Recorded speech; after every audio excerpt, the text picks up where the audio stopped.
In today's video, I'm going to show you how to create tabs on a Confluence page, a simple way to organize large sections of content without overwhelming your viewers.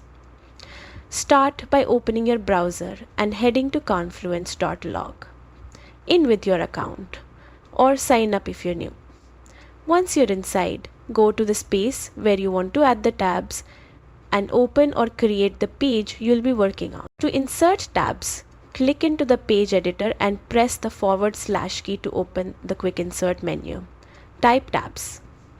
If the tabs option doesn't appear, you'll need to install a third-party tabs macro from the Atlassian marketplace.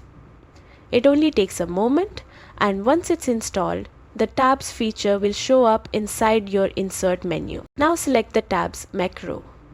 You will see a simple layout where you can start building your tab structure. Click Add Tab to create your first tab and continue adding as many as you need. Give each tab a clear title. This is what helps viewers understand what content sits behind each section. From here you can customize everything. Choose a horizontal or vertical layout, change colors, and adjust the style to match your page or your team's branding. If you ever want to reorder the tabs, just drag and drop them into place. Once you're happy with the design, click Publish. Your page will now display clean, clickable tabs that help users navigate your content quickly and easily.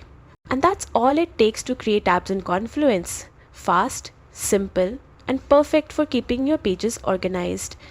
Enjoy building and happy confluencing.